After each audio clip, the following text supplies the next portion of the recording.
I got the feeling a lot of times that scene in particular, it's interesting you mentioned it, I thought that really clearly illustrated that the bullshit never stops. Yeah. No matter where you are in this guy's life, the bullshit never stops. Yeah. And he could be, I mean, I was waiting for the moment with the Pope. Well, he was sort of turning around and smirking at the camera the whole time. You know, he's kind of so like patty. One time he like pets that girl's head. Like he sits down with Kimmy and sort of hits her like she's a dog. And I was just like, you know, it was really just so perfect how even in this sort of refined moment, it felt good, didn't it? Yeah, I didn't mess up anything, don't worry. Yeah, okay. That's what I got out of it. And in fact, the thing also, as a pinnacle, and it was a pinnacle to me, it also struck me the decline, how his studio manager reinforced this to me. It almost seems like where he was ahead of the curve at one time, he's really behind the curve now.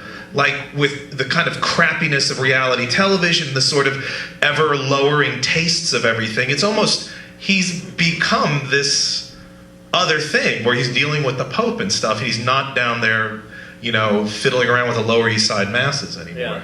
Yeah. I mean, the world sort of passed him by. That's sort of one of the other sort of sad parts of it. Yeah, I mean, he's still doing the same thing, and there's a question of like, you know, how long do you do that? Right. You know, but then again, Damien Hirst does the same thing. Jeff Koons does the same thing. It's just that they're the in crowd. They're the A-list. So, you know, it's high school. It's like everything in life is high school. It's still the A-list crowd, the B-list, and the C-list, and you know where he belongs is somewhere lower to the bottom of that list.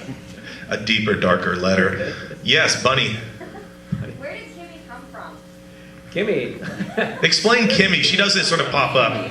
Yeah, Kimmy just pops up. Well, Kimmy did sort of pop up. He met her in Italy. She lives in Italy. She's an executive at Boeing, and literally they just kind of hit it off and they started dating. And all of a sudden, next thing you know, he's like, "I'm in love. This is it. This is the one." And that happens every 6 months or so. Are they still together? Oh no, that's long over.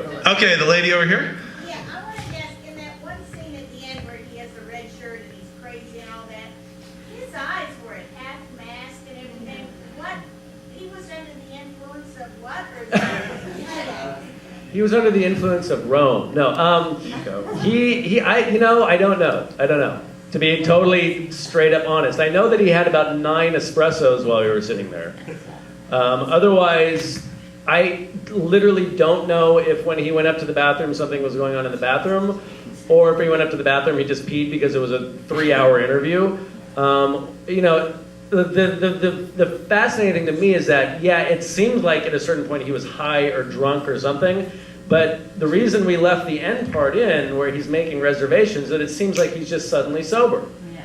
So there's this level where it's like, where does the act start and stop? You know, where does this kind of like selling this, like, the insane artist angle start and stop? You know, and we could say that about pretty much anybody who's in front of a camera, you know? Let's go down here, ma'am.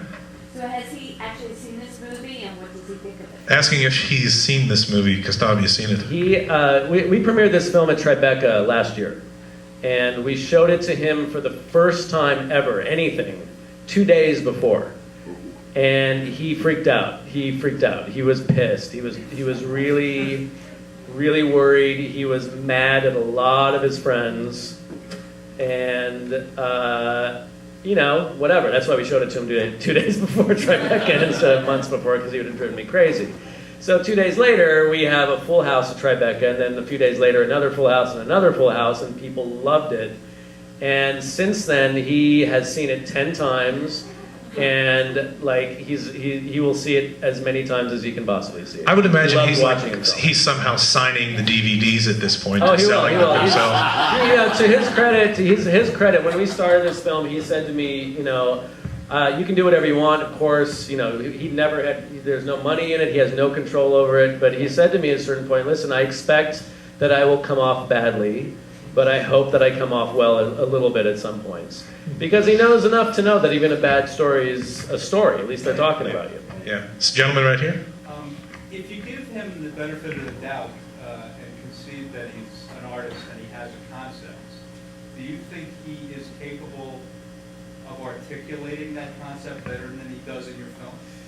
He's asking if Castabia actually has a concept of any sort. Yeah, I think... Well, no, whether he can articulate it better. Whether he knows his concept that's better than the showing. It's interesting because we tried to get a little more of that out of him. He's a very smart guy. He's a very smart guy, and he really has this. It doesn't come off in the film, but he has an encyclopedic brain for the art world. Like really knows the art world. When he talks about his own work, it's interesting that you do get what he kind of.